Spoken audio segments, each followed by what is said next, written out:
देश में लोकसभा चुनाव 2024 को लेकर ज्यादातर सभी राजनीतिक दल के उम्मीदवार चुनाव मैदान में उतरे हैं, लेकिन ग्वालियर के एक चाय वाले ने भी लोकसभा चुनाव में ताल ठोकते हुए पर्चा दाखिल कर दिया।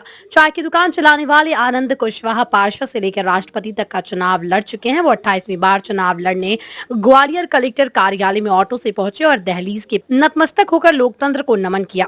आनंद कुशवाहा का कहना है कि देश के प्रधानमंत्री मोदी जी चाय बेचकर प्रधानमंत्री पद तक पहुंच गए। ऐसे में चाय की दुकान चलाने वाला आनंद भी सांसद बन सकता है।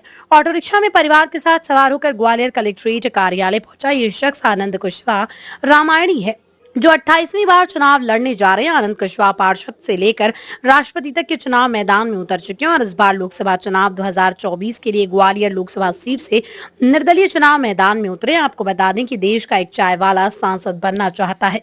शायद आपकी जुबान से ये सही निकले कि भला एक चाय वाला क्या चुनाव लड़ पाएगा, लेकिन अब कुछ ऐसा ही होने जा रहा है।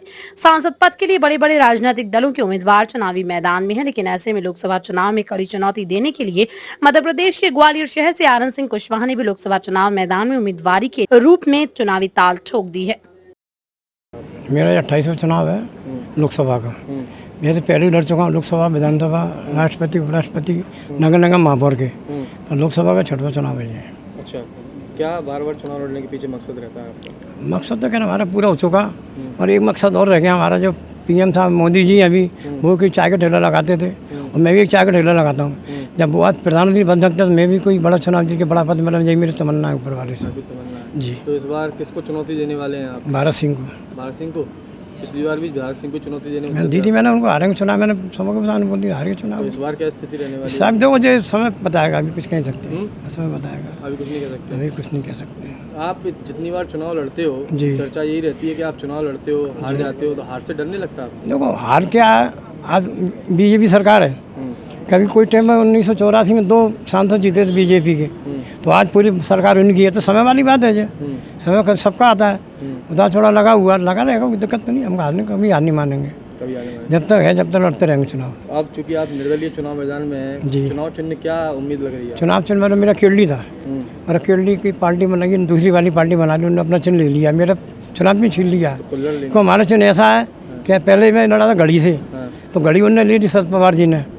आपकी फिर जाएगी वो केरली समझ मेरे पार्टी वाले फिर ले लिया, मेरे फिर केरली मेरी चढ़ा ली, कोई दिक्कत नहीं है। हम तो चुनाव लड़ना, किसी चिन्ह मिला, कोई दिक्कत नहीं है। कोई दिक्कत नहीं है। हमारा चिन्ह फेमस तो हो रहा है। देखो घड़ी लड़ चुके आप अभी तक? लोकसभा का, विधानसभा का, महापौर का, पार्षद का, राष्ट्रपति, उपराष्ट्रपति, राज्यसभा। राष्ट्रपति का चुनाव लड़ा था जी 1907, 1912, 1917, 1922, वो 2022। हाँ रेट वगैरह फार्म के 50 सांसद लगते हैं ना, आसान नहीं हो पाता, इसलिए रेट वगैरह। व्यवसाय छोड़ के अचानक चुनाव लड़ना क्यों, राजनीति में क्यों आना चाहते हैं? क्या देखो चाय एक अलग चीज़ है, चाय की चर्चा है पूरे हिंदुस्तान में। चाय मोदी भी चाय बेचते थे, तो मैं भी चाय बेचता हूँ, तो वो भी जब प्रधानमंत्री बन सकते मैं चुनाव जीत के पड़ा कौन नहीं मिल सकता मेरे को बस। नहीं कोई खास कारण नहीं है।